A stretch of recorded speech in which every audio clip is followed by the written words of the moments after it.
وسلم على رسوله الكريم.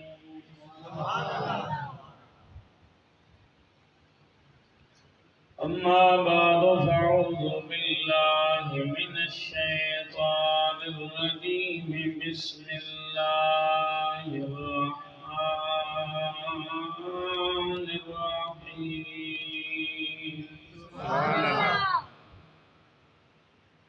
ربنا وابعث فيهم رسولا منهم يتلو عليهم آياتك ويعلمهم الكتاب والحكمة ويزكيهم. صدق الله مولانا العظيم وصدق رسوله النبي الكريم الأمين. إن الله وملائكته يصلون على النبي يا أيها الذين آمنوا صلوا عليه وسلموا تسليما. اللهم صل على سيدنا محمد وعلى آل سيدنا ومولانا محمد وبارك وسلم.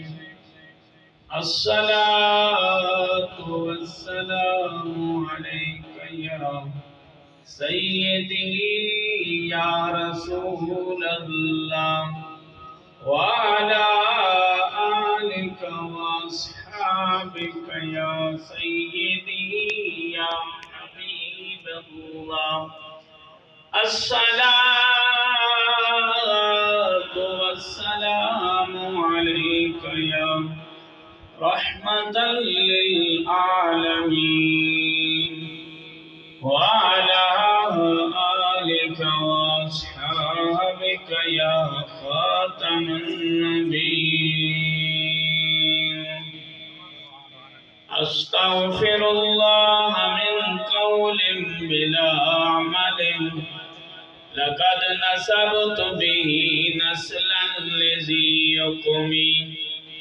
أمرتك الخير لكن ما اتمرت به وما استقمت فما قولي لك استقمي.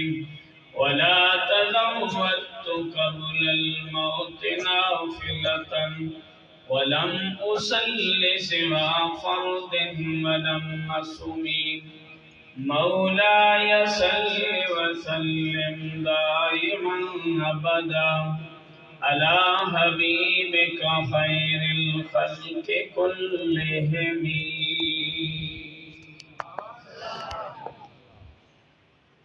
صبح طیبہ میں ہوئی بٹتا ہے باڑا نور کا. صبح طیبہ میں ہوئی بٹتا ہے باڑا نور کا. صدیق لینے نور کا آیا ہے تارا نور کا. صدیق لینے نور کا آیا ہے تارا نور کا. صبح طیبہ میں ہوئی بٹتا ہے باڑا نور کا.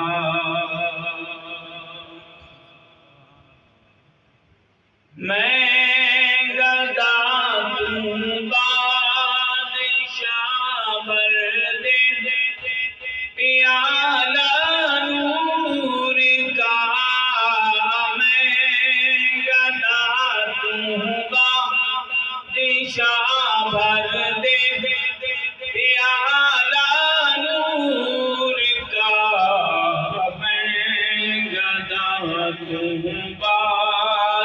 شہر دے پیالہ نور کا صدیق لینے نور کا آیا ہے تارا نور کا صدیق لینے نور کا آیا ہے تارا نور کا صبح طیبہ میں ہوئی بٹتا ہے بڑا نور کا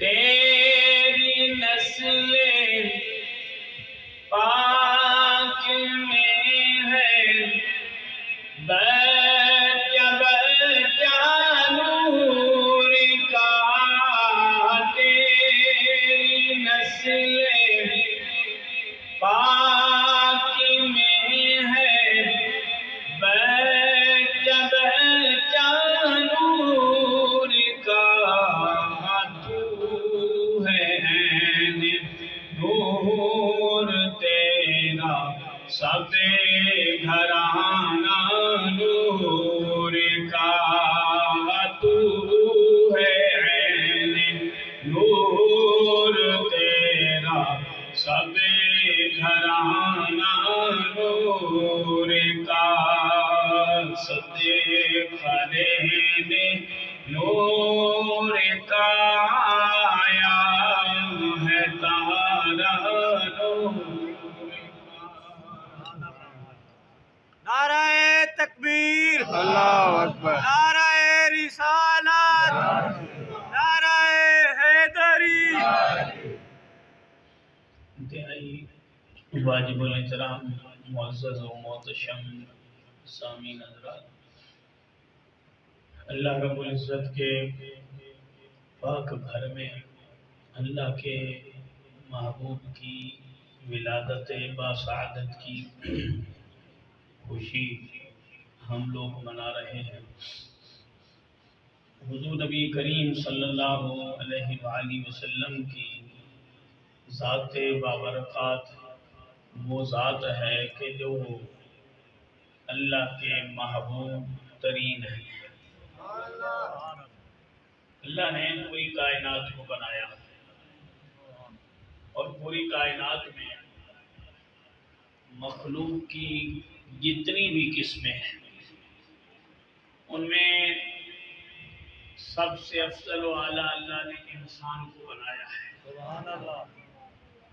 انسان اشرف المخلوقات ہے، انسان کو فضیلت حاصل ہے، انسان کو برتری حاصل ہے۔ اس کی وجہ یہ ہے کہ انسان کو اللہ نے عقل کی دولت عطا کی ہے، یعنی پوری کائنات میں جتنی بھی مخلوق ہے ہر ایک کو اللہ نے بنایا اور اس کی جتنی کیٹیگریاں بنائی جائیں ان میں سے افضل ترین جو مخلوق ہے وہ انسان ہے۔ اور انسان کے افضل ہونے کی وجہ، انسان کے افضل ہونے کی وجہ جو ہے وہ انسان کو عقل کی دولت ہے۔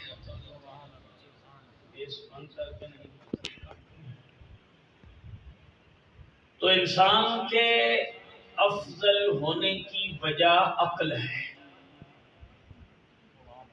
اور انسانیت کا جو حسن ہے وہ انبیاء کی جماعت ہے۔ حضرت آدم سے لے کر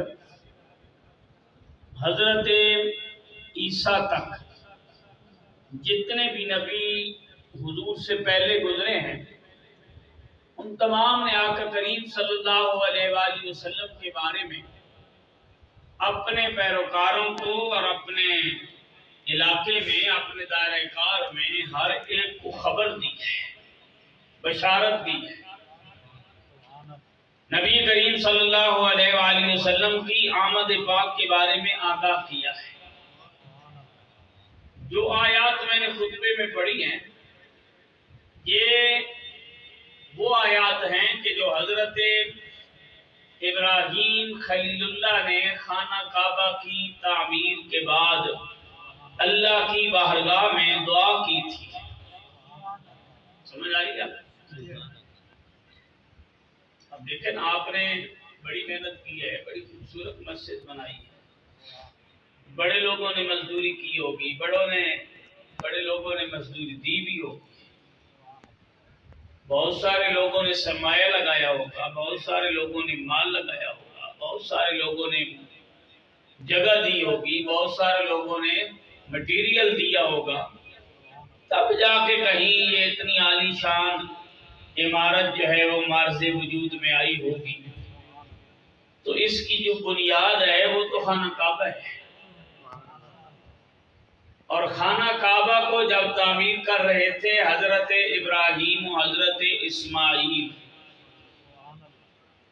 دو نبیوں نے خانہ کعبہ کو تعمیر کیا. اور تعمیر جب مکمل ہوئی تو تعمیر کی تکمیل کے بعد، یہاں تو کام مکمل ہوتا ہے تو شام کو دیہڑی لینے والا یا ہفتے کے بعد دیہڑی لینے والا کہتا ہے بھائی اتنے ہزار میری دیہڑی بنتی ہے. مگر حضرت ابراہیم نے اللہ سے کیا مانگا تھا؟ یعنی وہ جو گھر بنایا تھا تو اس کے نتیجے میں طلب کیا کیا تھا؟ حضرت ابراہیم نے جو طلب کیا تھا وہ میرے اور آپ کے آقا کی ذات تھی. سارے بول دیں. آپ بولیں گے تب پیچھے باتیں کرنے والے چپ کریں گے. آپ کی چپ سے وہ بھی باتیں کر رہے ہیں، تو اس لیے سارے بول دیں. حضرت ابراہیم علیہ السلام نے دعا کی، کام مکمل ہوا، تعمیر مکمل ہوئی، اللہ کا گھر کی تعمیر. سبحان اللہ. حضرت ابراہیم نے اللہ کی بارگاہ میں ہاتھ اٹھائے، ربنا وابعث فیہم رسولا، اے اللہ بھیجنا ان میں یعنی مکے والوں میں رسولا، عظمت والا رسول، شان والا رسول، مقام والا رسول ان کے اندر بھیج. ربنا وابعث فیہم رسولا منہم یتلو علیہم آیاتک ویعلمہم الکتاب والحکمت ویزکیہم. حضرت ابراہیم نے یہ طلب کیا، اے باری تعالیٰ ان لوگوں میں وہ عظمت والا رسول بھیج، وہ شان والا رسول بھیج، وہ مقام والا رسول بھیج، سب سے افضل و اعلیٰ رسول بھیج. منہم ہو بھی انہی میں سے، آئے بھی اسی شہر میں سے. اس کی جو صفات اس وقت حضرت ابراہیم علیہ السلام نے اللہ کی بارگاہ میں طلب کی تھی، یتلو علیہم آیاتک، وہ رسول بھیج جو ان لوگوں پر تیری آیات تلاوت کرے. یعنی ڈپٹی کیا ہو، اس کام کیا کرے. یتلو علیہم آیاتک، وہ رسول اس شان کا مالک ہو، تیری آیتیں آ کر ان کو سنائے، تیرے کلام کی تلاوت ان کو سنائے. آیات کا تیری آیات تلاوت کریں. یتلو علیہم آیات کا ویعلمہم الکتاب، صرف خود قرآن نہ پڑھے، صرف خود تیرے کلام کی تلاوت نہ کرے، بلکہ ان کو آگے قرآن پڑھائے بھی صحیح، آگے قرآن سکھائے بھی صحیح، ان کو قرآن کی تلاوت کے آداب بھی سکھائے، ان کو قرآن پڑھنا بھی سکھائے. یعنی خود بھی قرآن پڑھے، آگے ان کو قرآن پڑھائے بھی صحیح تاکہ یہ سارے جاہل نہ رہ جائیں، انہیں قرآن کی تلاوت آ جائے، دین کا پتہ چل جائے، مالک کے کلام کو پڑھنے کی برکتیں لے لیں۔ وَيُعَلِّمُهُمُ الْكِتَابَ، تیسری کوالٹی کیا ہے؟ وَالْحِکْمَةَ، تیسرا وصف یہ ہونا چاہیے وہ محبوب ان لوگوں کو قرآن کے معنی بھی بتائے، قرآن کا مفہوم بھی بتائے، قرآن کا ترجمہ بھی سکھائے، قرآن کے اسرار و رموز بھی سکھائے۔ یہ کام بھی اس قوم کے اندر تیرا محبوب آ کر فرمائے۔ چوتھی بات وَيُزَكِّيهِمْ،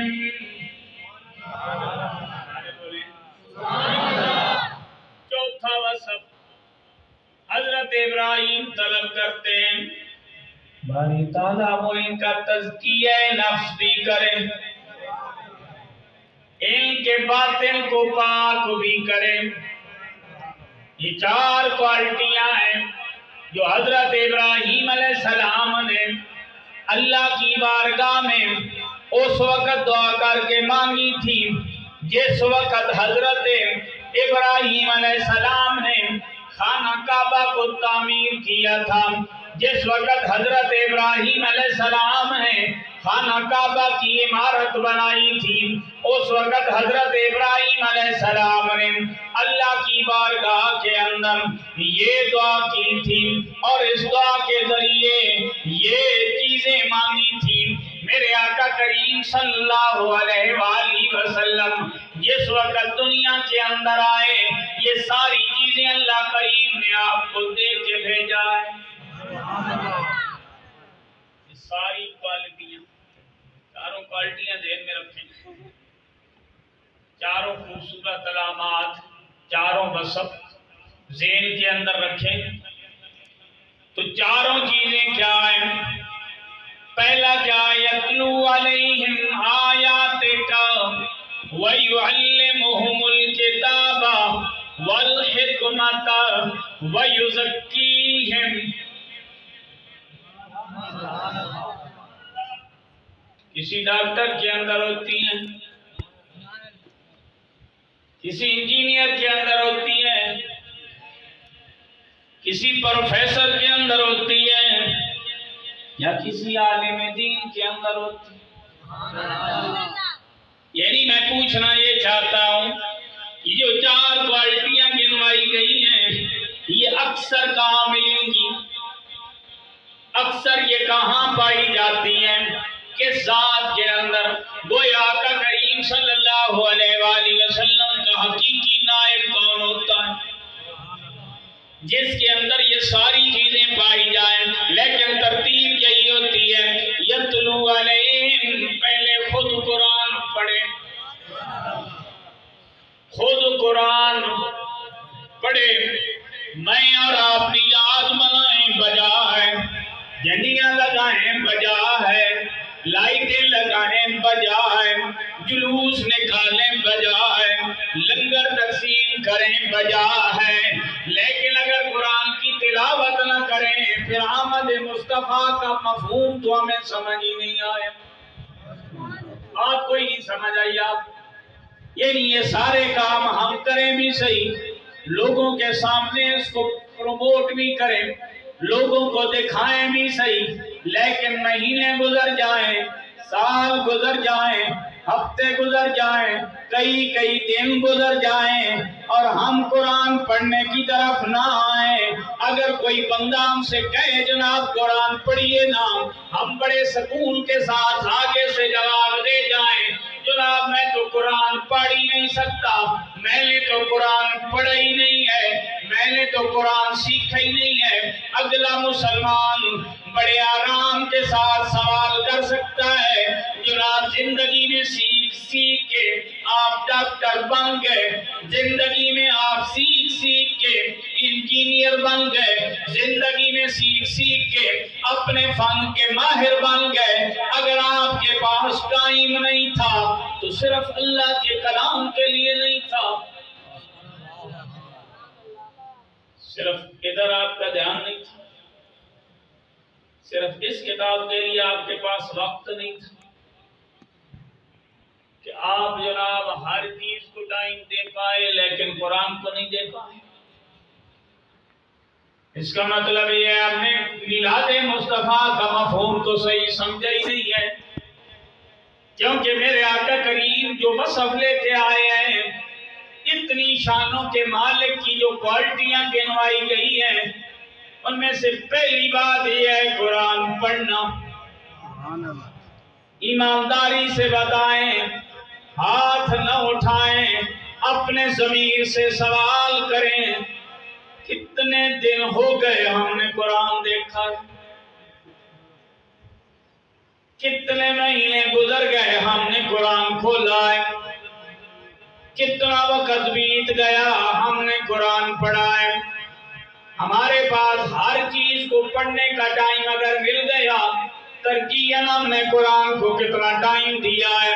اگر دن کے وقت 2 گھنٹے موبائل پہ لگ گئے تو کیا 2 گھنٹے قرآن کی طرف بھی ہمارے گئے ہیں؟ یعنی ایک وہ سوال ہے جو ہر بندہ اپنے آپ سے کر سکتا ہے کہ آقا کریم صلی اللہ علیہ وآلہ وسلم جن کے ولادت باسعادت کی خوشی میں ہم نے لائٹنگ کی ہے، ہم نے جھنڈیاں لگائی ہیں، ہم نے لوگوں کو دعوت دی ہے، ہم نے لوگوں میں کھانے تقسیم کیے ہیں، اس کے آنے کا مقصد کیا ہے؟ عظیم ترین کتاب، لا ریب کتاب، اللہ کریم کا کلام، قیامت تک انسانیت کی رہنما کتاب، اس کتاب کو پڑھنے کے لیے ہم نے وقت کتنا نکالا ہے؟ سمجھ نہیں آئی آپ کو بات؟ یعنی جو حضور کا وصف ہے اور جو حضور کی صفت ہے، تو ہم نے قرآن کتنا سیکھا ہے؟ باقی کام کتنے سیکھ لیے؟ یہ تو پہلا وصف ہے نا، قرآن پڑھنا۔ اگر انسان آگے ترقی کرے، وَيُعَلِّمُهُمُ الْكِتَابَ، میرے آقا کریم صلی اللہ علیہ وسلم کی دوسری کوالٹی، فرمایا قرآن صرف خود نہیں پڑھیں، لوگوں کو پڑھائیں بھی صحیح۔ سارے بول دیں آپ میرے خیال میں اس کے عادی ہیں بھئی کوئی آئے اور جیب میں جنت کا ٹکٹ ہمیں دکھائے، ٹھیک ہے آپ اتنی بار سبحان اللہ کہیں گے تو اتنے آپ کے جناب جنت کے اندر گھر بن جائیں گے، آپ اس کے عادی ہیں، یعنی آپ اس کے عادی ہیں، جبکہ ہم یہ بتانا چاہتے ہیں کہ آپ اگر قرآن پڑھیں گے تو آپ کی نیکیاں بڑھیں گی۔ اگر خود نہیں پڑھ پائے، نسل کو پڑھا دیں۔ اپنے پاس موقع نہیں تھا، چانس نہیں تھا، ٹائم نہیں تھا، سمجھ نہیں تھی، دیر ہو گئی، اس وقت اگر یہ مسئلہ نہیں حل ہوا تو نسل کو پڑھائیں، دین کی طرف لائیں، اللہ کا دین اپنی اولاد کو پڑھائیں، تاکہ کل آپ کا جنازہ پڑھنے کے لیے سب سے آگے آپ کی اولاد کھڑی ہو،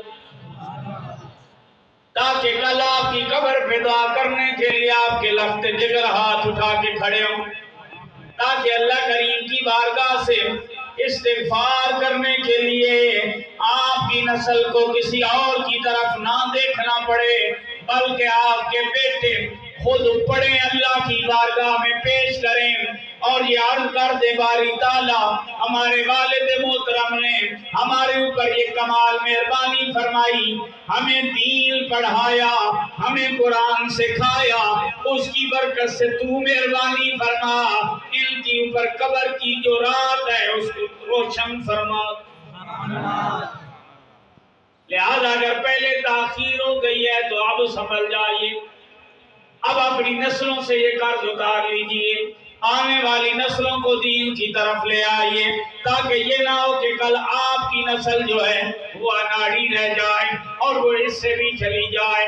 لہذا پہلی کوالٹی قرآن پڑھنا، دوسری کوالٹی میرے آقا کریم صلی اللہ علیہ وآلہ وسلم کی قرآن پڑھانا،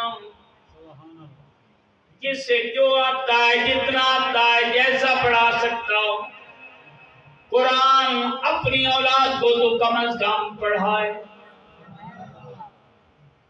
ہم تو اتنے بے فکرے ہو گئے ہیں کہ ہم کہتے ہیں امام صاحب مسجد میں ہونے چاہیے، چاہے بچوں کو پڑھائیں چاہے نہ پڑھائیں، جبکہ میری رائے یہ ہے اس معاملے میں کہ امام کی ترجیح اول جو ہے وہ تعلیم القرآن ہونی چاہیے، کیونکہ تعلیم القرآن پڑھے گی تو نمازی پڑھیں گے نا۔ جن لوگوں کو نماز آتی ہی نہیں ہوگی وہ مسجد میں کہاں سے آئیں؟ جن لوگوں کو دین کا پتہ ہی نہیں ہوگا تو وہ اللہ کے گھر میں پھر کیسے آئیں گے؟ تو لہذا امام کی ڈیوٹی اول یہ ہے کہ آنے والی نسل کو قرآن پڑھایا جائے، اور یہ کوئی عام بات نہیں ہے، یہی میلاد والے نبی کی یہی صفات ہے۔ یعلمہم الکتاب، محبوب کریم کی شان یہ ہونی چاہیے وہ آگے لوگوں کو قرآن سکھائے بھی صحیح۔ میرے آقا کریم صلی اللہ علیہ وآلہ وسلم کی حدیث مبارکہ ہے، حضور نے فرمایا لوگوں اپنے بھرے مجمع میں اگر تم یہ دیکھنا چاہتے ہو تمہارے بھرے مجمع میں سب سے بہتر کون ہے، میرے کریم نے فرمایا اس وقت اگر تمام جتنے لوگوں میں سے تم نے سب سے اعلیٰ بندے کو دیکھنا ہے، فرمایا خیرکم من تعلم القرآن وعلمہ، تم میں سے سب سے بہتر کون ہے؟ فرمایا جو خود قرآن پڑھے بھی صحیح آگے لوگوں کو پڑھائے بھی صحیح، وہ تم میں سے سب سے بہتر بندہ ہے۔ یہ نہیں جس کے پاس مال زیادہ ہو، یہ نہیں جس کی جائیداد زیادہ ہو، یہ نہیں جس کی زمین زیادہ ہو، یہ نہیں جس کی برادری زیادہ ہو، یہ نہیں جس کی نامینیشن زیادہ ہو، جسے دنیا زیادہ جانتی ہو، جس کی مشہوری زیادہ ہو، بلکہ میرے کریم نے فرمایا تمہارے لوگوں میں سب سے افضل سب سے بہتر وہ بندہ ہے جو خود قرآن پڑھتا بھی ہے آگے لوگوں کو پڑھاتا بھی ہے۔ حالت کیا تھی؟ ان کو خدا کا تو پتہ ہی نہیں تھا نا، وہ چھوٹے چھوٹے بتوں کو آگے رکھ کے ان کو پوجا کرتے تھے، انہیں اپنا معبود سمجھتے تھے، عبادت تو انہیں پتہ ہی نہیں ہے، اللہ کی بارگاہ سے اللہ کو تو جانتے ہی نہیں ہیں، یہ تو ہے نا اللہ کے ساتھ ان کا کیا تعارف۔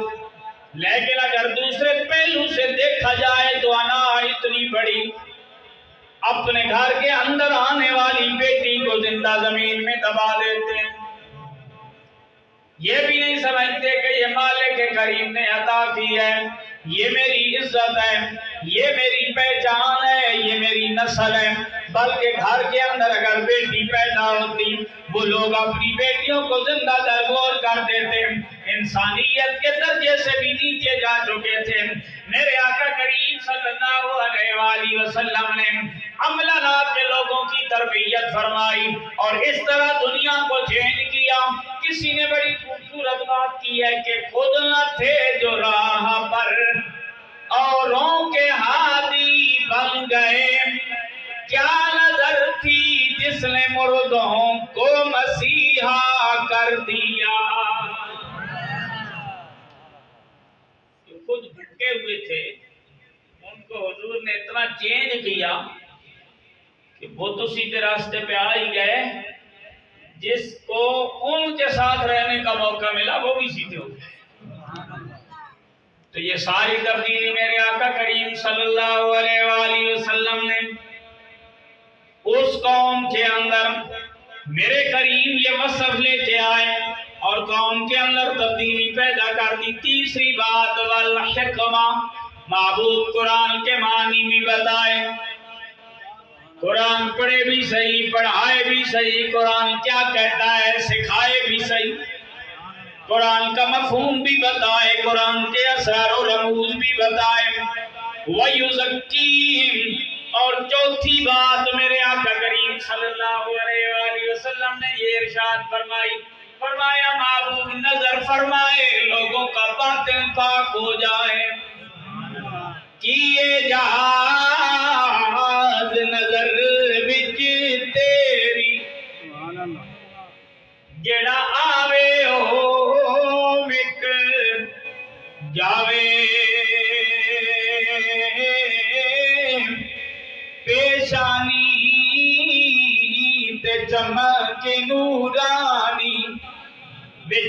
نہ کجل سہاوے خلق تیرے نے موہ لئی دنیا کوئی ورلا جان بچاوے آزم دا سونا ساکی سن کدرے نظر نہ آوے میرے آقا کریم صلی اللہ علیہ وآلہ وسلم نے لوگوں کو تبدیل کیسے کیا، لوگوں کی زندگیوں کے اندر چینج کیسے کی، پہلا واقعہ آپ کے ذہنوں میں ہوگا۔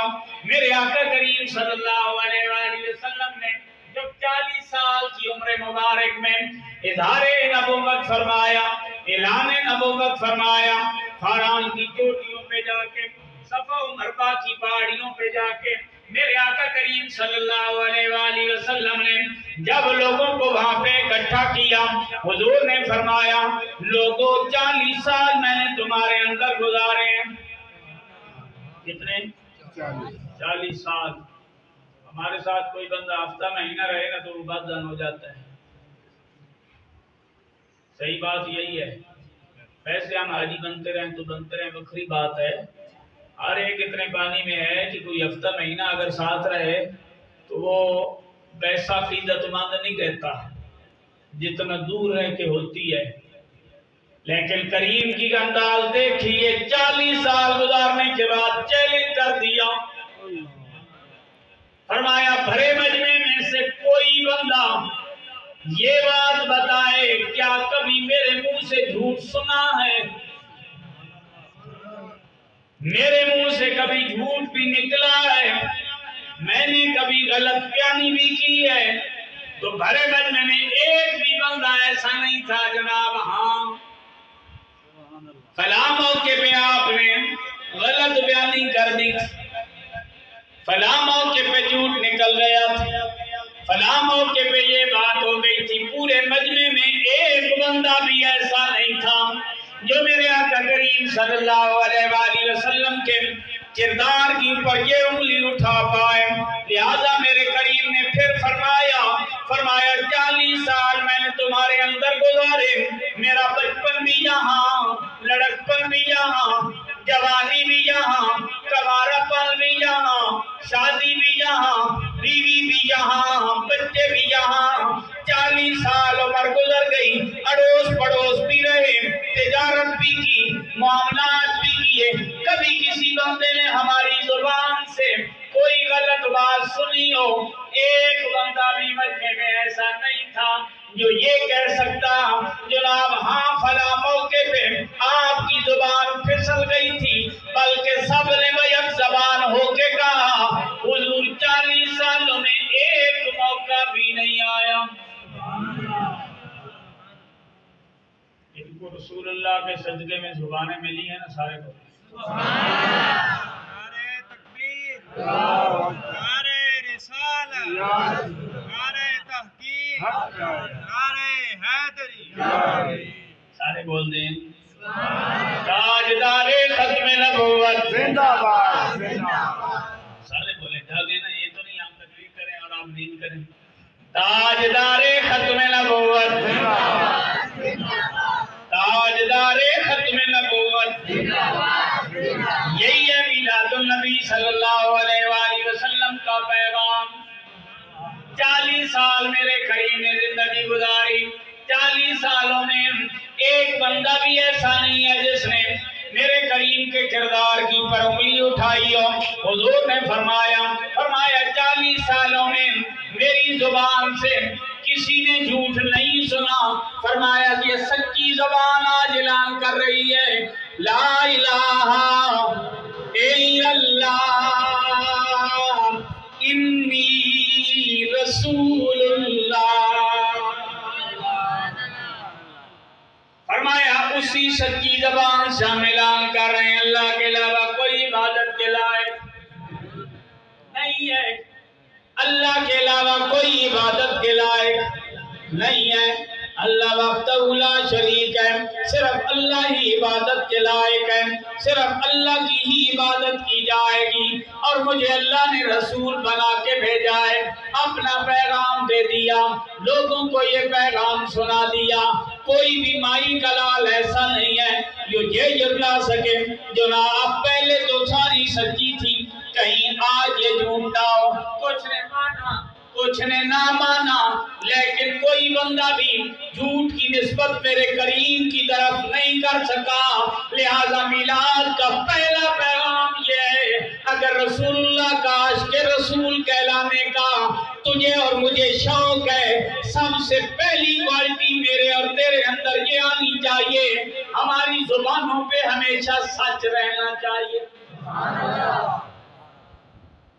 یہ تو ہو گیا میلاد۔ اگر ہم دھڑلے سے بولیں جھوٹ، کہانی گھڑیں، پھر اس کو پھیلائیں اور پھر یہ سمجھیں بھئی ہم عاشق رسول، یہ عاشق رسول نہیں ہے، یہ خود سے بھی دھوکہ ہے، دین سے بھی دھوکہ ہے۔ اگر کوالٹی پہ عمل کرنا ہے نا تو نبی کریم صلی اللہ علیہ وآلہ وسلم کے اوصاف کو، حضور کی جو عادات مبارکہ ہیں اور آقا جس تعلیم کے لیے تشریف لے کے آئے ہیں ان کو اپنانا چاہیے۔ پہلا کیا کمال ہے؟ سچ بولے۔ ابراہیم بن ادم سے کسی نے سوال کیا تھا، جناب جسم تو بیمار ہوتا ہے تو بیماری لگتی ہے تو علاج ہوتا ہے، اگر روح بیمار ہو جائے تو اس کا بھی کوئی علاج ہے؟ انہوں نے فرمایا اس کے 4 علاج ہیں۔ روح بیمار ہو جائے تو اس کے کتنے علاج ہیں؟ 4 علاج ہیں روح بیمار ہو جائے۔ اگر یہ 4 کام تم کر لو گے تمہاری روح تندرست ہو جائے گی، ٹھیک ہو جائے گی۔ اس نے پوچھا حضور وہ 4 علاج جن سے روح ٹھیک ہوتی ہے وہ کیا نسخہ ہے؟ آپ نے فرمایا پہلا علاج اس کا یہ ہے کہ زبان سچی ہو جائے۔ جو زبان سبحان اللہ نہیں کہتی تھک جاتی ہے، تھک جاتی ہے، بڑا وزن ہوتا ہے سچ کا۔ پہلی کوالٹی، پہلا علاج کیا ہے؟ زبان کیا کرے؟ سچ بولے۔ دوسرا علاج کیا ہے روح کا؟ کہ انسان رزق حلال کھائے۔ سارے بولیں تو سمجھے سارے کھا رہے ہیں، 2-4 بولے تو مطلب ہے 2-4 کھا رہے ہیں۔ بندہ کیا کرے؟ رزق حلال کھائے، سچ بولے، رزق حلال کھائے۔ یہ روح کا علاج بتایا حضرت ابراہیم بن ادم نے، جنہوں نے بادشاہی چھوڑ کے فقیری اختیار کی تھی۔ تو روح کا علاج سچ بولے، دوسرا کام رزق حلال کھائے، تیسرا کام اللہ کی بارگاہ میں ہمیشہ استغفار کرے۔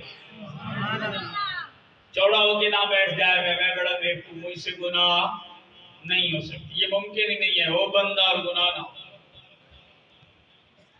لیکن انسان اور بندائی یہ ہے کہ انسان اللہ کی بارگاہ میں تائب رہے، استغفار کرتا رہے، توبہ کرتا رہے، اللہ سے معافی مانگتا رہے۔ تو لہذا تیسرا علاج روح کا ابراہیم بن ادم نے فرمایا تائب رہے، استغفار کرے۔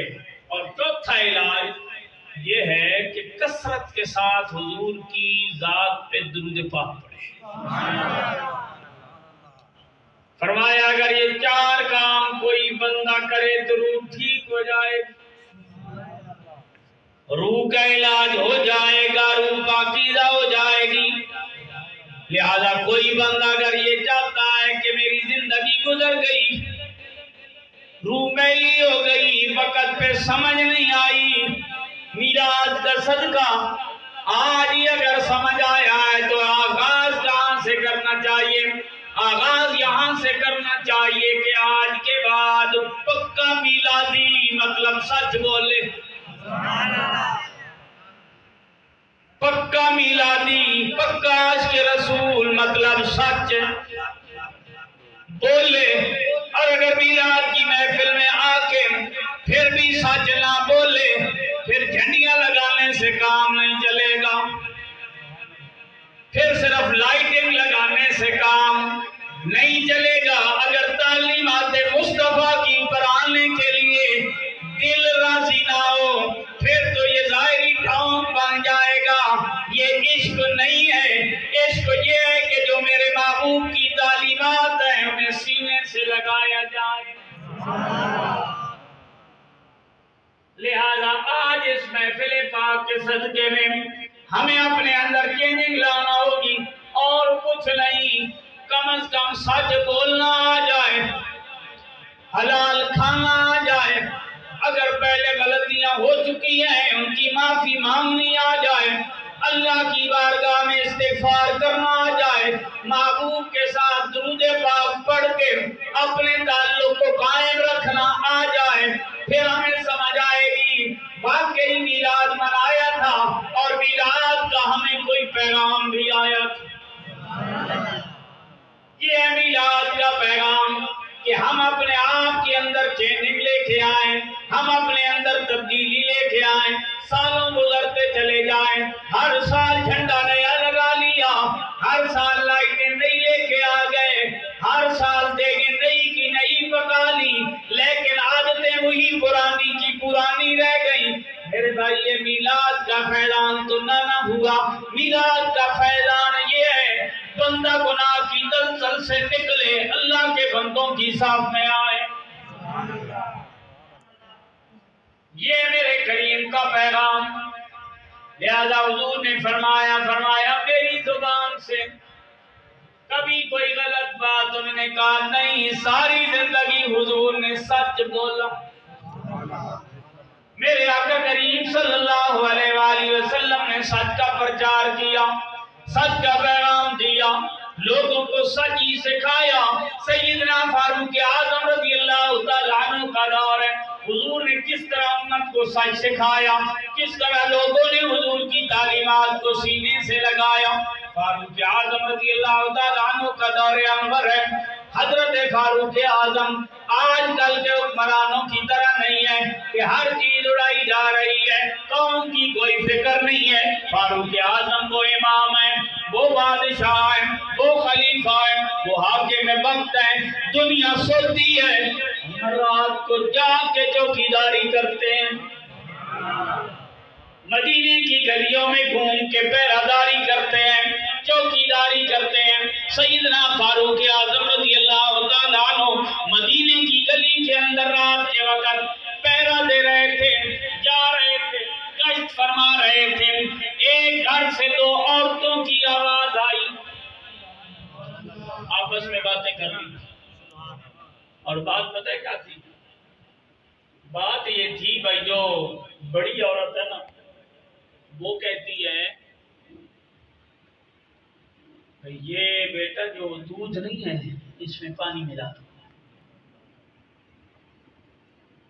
یعنی ماں کہہ رہی ہے بیٹا دودھ میں پانی ملا دے، اور بیٹی کہتی ہے ماں رہنے دے۔ اس سے ایک تو پتہ یہ چلتا ہے کہ غلط پڑھنیاں زیادہ تر ماں شروع کر دیتی ہیں۔ وہ میاں صاحب نے کہا تھا نا کہ ول تمبے دی کوڑی ہوندی، سنے پتراں سنے بیاں، جو ہو جائیاں ماما محمد ہو جائیاں تھیاں۔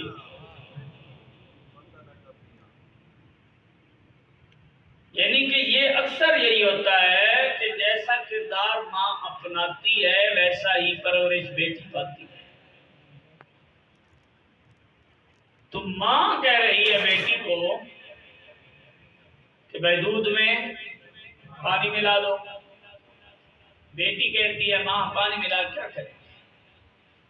نے کہا پانی ملائیں گی دودھ زیادہ ہوگا، جب دودھ بڑھ جائے گا پیسے زیادہ ملیں گے، پیسے زیادہ ہوں گے تو گھر کا نظام اچھا چلے گا۔ بیٹی نے ماں کو مشورہ دیا، اماں جی آپ کو پتہ نہیں یہ عمر کا دور ہے، سبحان اللہ، یہ فاروق اعظم کا دور ہے، آپ کون سا الٹا کام مجھ سے کروانے لگی ہیں؟ آپ کو پتہ نہیں وقت کا حاکم کتنا ڈاٹا ہے. بیٹھا مدینے میں ہو، دشمن ایران کیسر و کسرا والے محلات کے اندر تھر تھر کامتے نظر آتے ہیں. اماں مدینے میں رہ کے تو مجھ سے الٹا کام کروانا چاہ رہی ہے، یہ کیا تو نے مجھے کہہ دیا؟ ماں نے کہا بیٹی رات آتی، اندھیری رات، اندھیری حویلی، اندھیرا کمرہ، عمر کو کون بتائے گا؟ لیکن جس وقت بندہ ہو صحیح، مالک کریم رہنمائی فرماتا ہے، اندر یہ مشورہ ہو رہا ہے، باہر عمر کھڑے اپنے کانوں سے سن رہے ہیں. یعنی بندے کا کنٹیکٹ اگر اللہ کریم کے ساتھ صحیح ہو، مالک کریم رہنمائی بھی فرما دیتے ہیں. فاروق اعظم اپنے کانوں سے یہ گفتگو سنے، کھڑے ہو گئے، حیران ہوئے یہ کہانی کیا چل رہی ہے. بڑی عورت کہتی ہے پانی ملا، بیٹی کہتی ہے نہیں ملاؤں گی، وہ کہتی ہے کیوں نہیں ملاؤ گی؟ جناب عمر کا دور ہے، اگر عمر کو پتہ چل گیا پھر تیرا میرا زندہ رہنا مشکل ہو جائے گا، کہانی اوکھی ہو جائے گی. لہذا مہربانی فرماؤ، جو آ رہا ہے اسی پہ گزارا فرماؤ، جتنی آمدن ہے اسی کے ساتھ نظام چلاؤ. جس وقت ماں نے بار بار مشورہ دیا، حضرت فاروق اعظم کے دور کی وہ نوجوان شہزادی کہتی ہے ماں پانی میں تو نہیں ملاؤں. ماں نے کہا عمر کون سا دیکھ رہا ہے؟ عمر کو کیا پتا عمر کون سا دیکھ رہا ہے؟ بیٹی کہنے لگی اماں عمر نہیں دیکھ رہا، عمر کا رب تو دیکھ رہا ہے نا. یہی وہ تصور تھا جو کریم دینے کے لیے آئے تھے. بندہ عالم محفل میں ہو یا عالم تنہائی میں، اس کا دل مانے میرا مالک دیکھ رہا ہے، اس کا دل تسلیم کرے کہ میرا اللہ دیکھ رہا ہے. اور جس وقت ایمان اس کوالٹی کا ہو جائے پھر معاشرے کے اندر سے برائیاں ختم ہو جاتی ہیں، بندے کا یقین پکا ہو جاتا ہے مالک کریم دیکھ رہا ہے، اللہ رب العالمین دیکھ رہا ہے. بیٹی کہنے لگی عمر نہیں دیکھ رہے تو کیا ہوا؟ عمر کا رب تو دیکھ رہا ہے، اسے تو جواب دینا ہی ہے. ماں کو بات سمجھ نہ آئی، لیکن بیٹی نے کہا اماں میں تو کبھی بھی پانی نہیں ملاؤں گی. پوری داستان فاروق اعظم نے سنی، نشانی لگائی، واپس پلٹے، اپنی جگہ پہ آ گئے. اور عمر کوئی عام بندہ نہیں ہے، مسجد نبی کا امام عمر، مسجد نبی کا خطیب عمر، عدالت کا چیف جسٹس عمر، فوج کا سپہ سالار عمر، اہل ایمان کا امیر المومنین عمر. حالت یہ ہے اگر سونے پہ آئے تو کچی اینٹ کو سرہانہ بنا کے سو جاتا ہے اور دنیا کے دیکھتی ہے. عمر یہ کیا ایک کچی اینٹ کو سرہانہ بنا کے سو رہے ہو؟ بہتر موقع یہ ہے کہ عمر کی گردن اتاری جائے اور بیاہ کے وطن کے اندر انعام لیا جائے. دشمن کے ملک سے آنے والا سوئے ہی عمر کے سرانے کھڑے ہو کے ادھر سے جو ہی تلوار باہر نکالتا ہے کہ اینٹ کے اوپر سر رکھ کے سونے والے عمر کی گردن اتار دی جائے. دونوں طرف سے زمین پھٹتی ہے، شیر باہر آتے ہیں اور اس کو یوں تھپیڑے مارتے ہیں. تلوار کہاں، پگڑی کہاں، بندہ درمیان میں تماشا بنا. حضرت عمر کی آنکھ کھلی، تھر تھر کانپتا بندہ نظر آیا. فرمایا ہوا کیا ہے؟ اس نے کہا جان کی امان پاؤں، پوری کہانی سناؤں. ہم تو آئے تھے انعام کے چکر میں، لیکن لگتا یہ ہے عمر تیرے اندر اتنا کمال ہے، تیرا حکم صرف زمین کے اوپر نہیں زمین کے نیچے بھی جاری ہے. نعرہ رسالت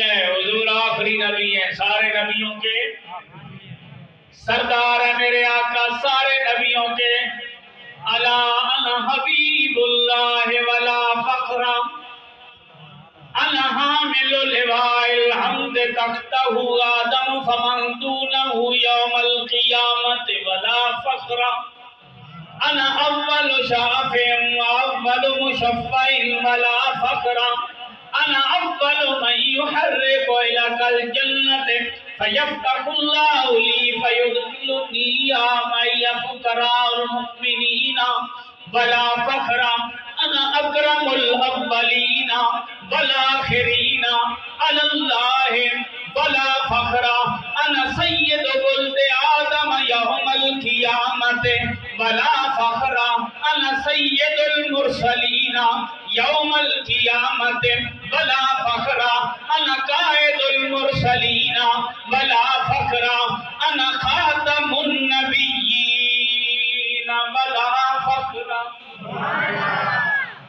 میرے حضور نے اپنی شان بیان کی، فرمایا ہم اللہ کے حبیب ہیں، ہم فخریہ نہیں کہہ رہے۔ قیامت والے دن لواء الحمد ہمارے ہاتھ میں ہوگا، حضرت آدم سے لے کر حضرت عیسیٰ تک سارے پیغمبر ہمارے جھنڈے کے نیچے ہوں گے۔ قیامت والے دن سب سے پہلے جنت کا دروازہ میں کھولوں گا، سب سے پہلے جنت کے اندر میں جاؤں گا، اور سب سے پہلے جب میں جنت میں جاؤں گا میں فقراء المؤمنین، مومن فقیر ہمارے ساتھ ہوں گے۔ سب سے زیادہ اولین و آخرین کی، اولین و آخرین میں سب سے زیادہ عزت قیامت والے دن میری ہو۔ تمام اولاد آدم کا سردار قیامت والے دن میں ہوں، تمام رسولوں کا قائد میں ہوں، تمام نبیوں کا سردار میں ہوں، اور حضور نے فرمایا آخری نبی بھی میں ہوں۔ تاجدار ختم نبوت زندہ باد، زندہ باد۔ یہ ہے میلاد، حضور کے بعد کوئی نبی نہیں ہے۔ تو حضرت فاروق اعظم کی عدالت اتنی بڑی، تو اس عدالت میں آنا ایسا سخت ہے۔ فاروق اعظم صبح مسجد نبوی میں تشریف فرما ہوتے ہیں، اپنے پولیس بھیج دیتے ہیں، اپنے فوجی بھیج دیتے ہیں، فلاں گھر میں جاؤ، دو عورتیں ان کو لے کے آؤ۔ جب صبح قوم فوج پہنچ گئی، سپاہی پہنچ گئے، عورتوں کو حضرت عمر کے دربار میں لایا گیا۔ اب دو عورتیں، ایک گھر کی ہیں رشتہ دار، کیفیت مختلف، جس کے دل میں سچ تھا اس کے پاس سکون، اور جس کے دل میں چور تھا وہ تھر تھر کانپے۔ اب کیا بنے گا، اب کہانی کیا ہوگی، نتیجہ کیا نکلے گا؟ مطلب یہ ہے میرے بھائی، اگر زندگی میں سکون چاہتے ہو ہمیشہ سچ کے اوپر کاربند رہو، یعنی سچ ہوگا تو کسی جگہ آپ کو رسوائی کا ڈر نہیں ہوگا، کسی محفل میں آپ کو پریشانی نہیں ہوگی۔ آپ کو پتہ ہے ہم جو ہیں عالم تنہائی میں بھی وہ ہیں، عالم جلوت میں بھی وہ ہیں، عالم خلوت میں بھی وہ ہیں، لہذا مالک کریم کی طرف سے خاص فیضان نصیب ہوتا ہے۔ اس لیے ہمیشہ سچ کے ساتھ قائم رہیں، سچ کے اوپر عمل کریں، سچ کے اوپر ڈٹے رہیں۔ دونوں عورتیں فاروق اعظم کے بعد جس وقت حاضر ہوئی، وہ مشورہ دینے والی عورت تھر تھر کانپے، اور جو خاتون یہ کہہ رہی تھی عمر نہیں دیکھ رہا اللہ تو دیکھ رہا ہے نا، پرسکون کھڑی ہے۔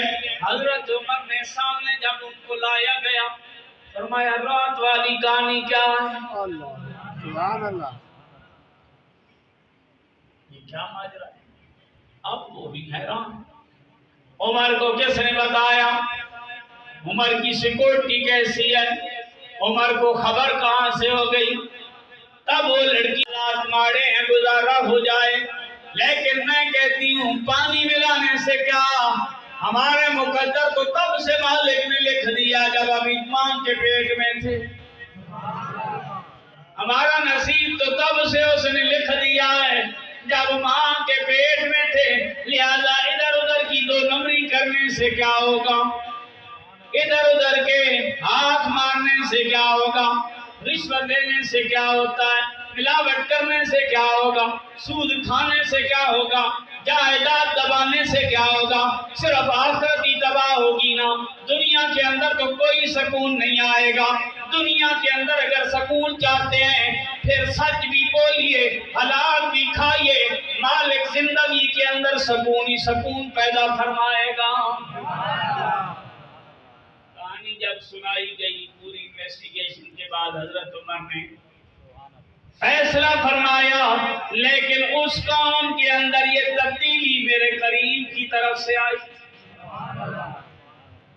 یہ سچ بولنا حضور نے سکھایا تھا، سچ کے ذریعے لوگوں کو پیغام میرے کریم نے دیا تھا۔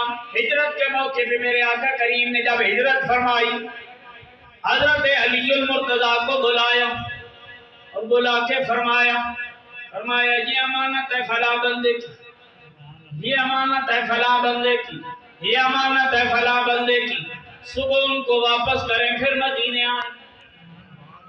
ایسے ہی تھا نا؟ جس قوم نے ہجرت پہ مجبور کر دیا تھا اس قوم نے قیمتی چیزیں حضور کے پاس رکھوائی ہوئی تھی، یعنی وہ یہ سمجھتے تھے کہ ہمارے سونے چاندی ہیرے جواہرات قیمتی جو مال و متاع ہے درم و دینار، اس کے اندر ہمارا بھائی تو خیانت کر جائے گا لیکن آمنہ کا لال خیانت نہیں، ہمارا بیٹا تو دو نمبری کر جائے گا لیکن آمنہ کا لال دو نمبری نہیں کرے گا۔ قیمتی چیزیں حضور کے پاس رکھوائی ہوئی ہیں، اور حضور ہجرت کی رات حضرت علی کو سپیشلی بلا کر اپنے بستر اقدس پہ سلا کے یہ فرما رہے ہیں کہ یہ امانتیں فلاں فلاں بندے کی صبح واپس کرنی ہے پھر تم نے مدینے آنا ہے۔ تو میلاد کا معنی یہ ہے کہ ہم خیانت نہیں سمجھ رہے۔ بجلی چوری کر کے میلاد کی لائٹنگ لگانا یہ ثواب نہیں ہے، گناہ ہے۔ قوم الٹے راستے پہ چل پڑی ہے، اس کے رسول کا اپنا ہی کوئی مفہوم پڑھ لیا۔ امانت کے اندر خیانت یہ مومن کا کام نہیں ہے، اور اگر ہمارے اندر امانت داری آئے، ہمارے وراثت کے جھگڑے ختم ہو جائیں، بھائی بھائی کا حصہ نہ کھائے، بھائی بہن کا حصہ نہ کھائے، بھائی بیٹی کا حصہ، باپ بیٹی کو حصہ دے، لیکن ہم کیا کہتے ہیں؟ ہم کہتے ہیں جناب بہن لینا ہی نہیں چاہتی، بہن حصہ ساری زندگی پہ بانجے جو ہوتے ہیں نا یہ دشمن بن کے رہتے ہیں، کوئی مامے نے حصہ نہیں دیا،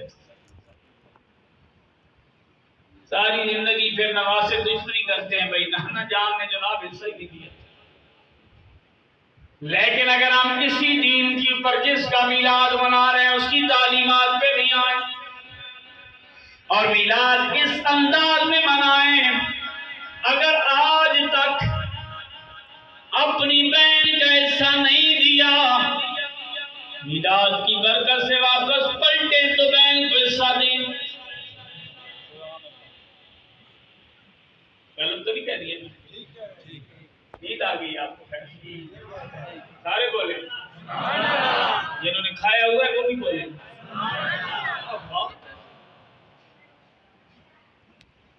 یعنی بہن کا حصہ اگر دبا کے رکھا ہے تو میلاد کا مفہوم پھر سمجھیے اور واپس جا کے حصہ دیجیے،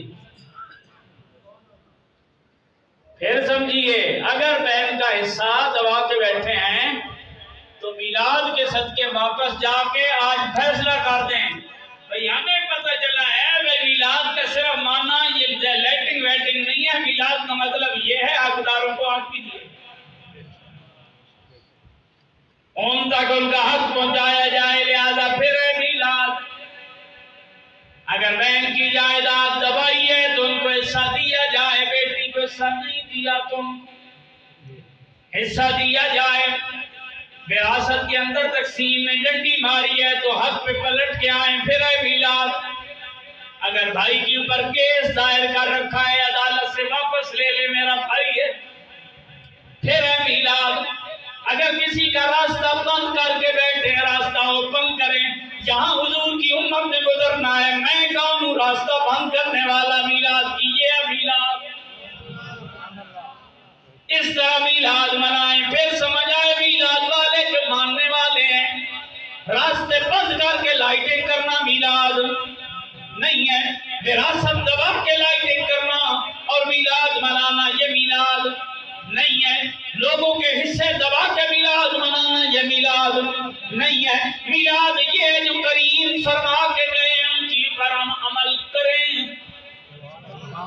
لہذا میرے آقا کریم صلی اللہ علیہ وآلہ وسلم نے جو قوم کو پیغام دیا، اپنی عملی زندگی سے دیا، اپنی سیرت مبارکہ سے دیا، وہ پیغام کیا ہے؟ فرمایا اے علی فلاں فلاں کی امانتیں واپس کر کے آؤ۔ اور پھر حضور کی تعلیمات کا یہ اثر قوم کے اندر نظر بھی آیا۔ اسی فاروق اعظم کا دور ہے جس کی بات میں نے ابھی، سیدنا فاروق اعظم رضی اللہ تعالیٰ عنہ کا دور اقدس ہے، ایران فتح ہوتا ہے۔ کہاں ہے ایران؟ ایران کہاں کھڑا ہے؟ مدینہ کہاں کھڑا ہے؟ سونا آیا، چاندی آئی، ہیرے آئے، جواہرات آئے، اونٹ آئے، بکریاں آئیں، بھیڑیں آئیں، مال و اسباب آیا، رسیاں آئیں۔ جنگل میں کوئی CCTV کیمرہ نہیں ہے، لیکن ایران سے لے کر مدینے تک ایک رسی کی بھی خیانت۔ یہ ہے میلاد۔ ایک رسی کے بارے میں بھی ڈنڈی نہیں ماری گئی۔ آپ تو اچھی طرح جانتے ہیں، آپ کے قریب سی پیک بنا، کتنی محنت کے ساتھ سی پیک کے مال کو شیر مادر سمجھا گیا، کتنی محنت کے ساتھ ملکی خزانے کو یوں شیر مادر سمجھ کے ہڑپ کیا گیا۔ اور اگر کسی کو مشورہ دیا بھی گیا، جناب سرکاری مال ہے، قوم کا خزانہ ہے، قوم کے کام آنا چاہیے، تو آج کا مومن بڑی ڈٹھائی کے ساتھ کہتا ہے جناب سارے کھا رہے ہیں، ہم کون سا بکھرا کھا رہے ہیں؟ میں نے کہا یہ تو اس دن پتہ چلے گا جس دن آنکھ بند ہوگی کہ سارے کھانے والوں کا حشر کیا ہو رہا ہے۔ ہمیں سمجھ جو نہیں آ رہی، ہمیں پیغام کا پتہ جو نہیں چل رہا۔ میرے آقا کریم صلی اللہ علیہ وآلہ وسلم کے یہ غلام حضرت فاروق اعظم جب دولت مدینے میں پہنچی، مسجد نبی کے سین کے اندر ڈھیر لگ گیا، حضرت عمر رونے لگ گئے، زاروں قدار رونے لگے۔ مولا علی آئے، آپ نے فرمایا عمر رو کیوں رہے ہو؟ یہ موقع رونے کا تو نہیں ہے، ایران فتح ہوا ہے، سونا اور چاندی آئے ہیں، مال غنیمت کے ڈھیر لگے، ایک ایسے صحابی کو کتنا مال دیا جائے گا، یہ رونے کا موقع تو نہیں ہے۔ حضرت عمر نے فرمایا میرے یہ آنسو شکرانے کے آنسو ہیں۔ کس بات کا شکرانہ؟ انہوں نے کہا شکریہ کے آنسو اس لیے کہ میری فوج پہ کوئی سیکورٹی نہیں، لیکن ایران سے لے کر یہاں تک میرے ایک سپاہی نے بھی ایک رسی کی بھی خیانت۔ سبحان اللہ۔ اس بات پہ رو رہا ہوں مالک تو نے کتنا کرم کیا ہے، کتنے مخلص سپاہی دیے ہیں، کتنے وفادار سپاہی دیے ہیں مجھے، کہ میرے سپاہی جو ہیں اتنے امانتدار ہیں۔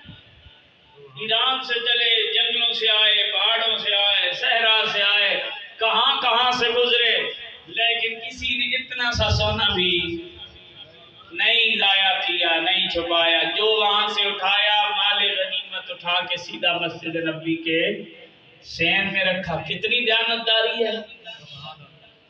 حضرت علی نے فرمایا عمر بات تیری بھی ٹھیک ہے، لیکن حقیقت میں کمال ان سپاہیوں کا نہیں، حقیقت میں کمال عمر تیرا ہے۔ حکمران ہو ایماندار، حکمران ہو امانتدار تو نیچے قانون جاری ہو ہی جاتا ہے، لیکن جب حکمران بڑھائے نا بڑا سنے والا تو نیچے والے کہتے ہیں سارے کھا رہے ہیں، ہم کون سا اکیلا کھا رہے ہیں؟ انہیں گویا یہ خبر ہی نہیں ہے کہ حضور نے یہ پیغام دیا ہے کہ قیامت والے دن شہید سے یہ نہیں پوچھا جائے گا نمازیں کتنی پڑھی ہیں، لیکن یہ ضرور پوچھا جائے گا کہ قرضہ کتنا دینا ہے۔ یعنی کسی کا مال کھانے سے یا دبانے سے چھوٹ شہید بھی نہیں سکتا، باقی تو پھر پیچھے رہ جاتے۔ تو لہذا میلاد کا معنی فقط یہ نہیں ہے، میلاد کا معنی یہ ہے کہ ہم تبدیلی لائیں، اپنے اندر چینجنگ لائیں۔ چینجنگ کے کتنے نسخے میں نے بتائے ہیں، یاد ہیں کسی کو؟ کوئی بندہ وہ سارے نسخے اگر ابھی بتائے منہ مانگے نام لے سکتا ہے نسخے جو میں نے اس تقریر میں بتائے ہیں۔ میں نے چینجنگ کے کتنے نسخے بتائے ہیں کہ اگر ہم ان کے اوپر عمل کریں تو ہم کامیاب ہیں۔ ارے یہ کہہ رہے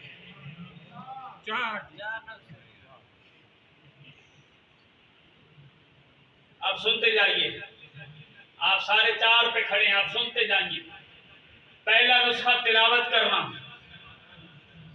دوسرا پڑھانا، تیسرا حکمت قرآن کا معنی سیکھنا، چوتھا ہے تزکیہ نفس کرنا۔ چلو تزکیہ نفس ہمارے پلے میں نہیں ہے، لیکن تین تو ہم کام کر سکتے ہیں، تین ہو گئے۔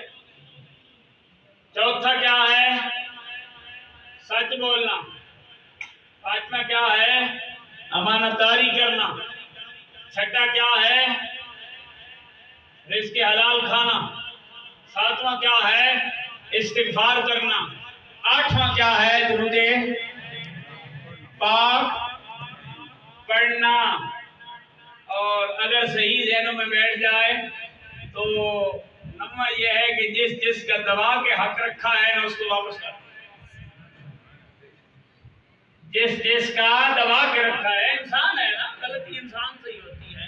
جو غلطی پہ ڈٹ جائے اور شانہ بن جائے میں نے اتنی صفائی سے کام کیا ہے کوئی مجھے نہیں پکڑ سکتا، تو اسے بتا دیں اِنَّ بَطْشَ رَبِّكَ لَشَدِيدٌ، اللہ پکڑ سکتا ہے۔ تو لہذا نواں کیا ہے؟ جس کا دبا رکھا ہے اس کو واپس کر دیں۔ یہ 9 نسخے استعمال کریں، اگلے میلاد تک انشاءاللہ آپ خود سکون محسوس کریں۔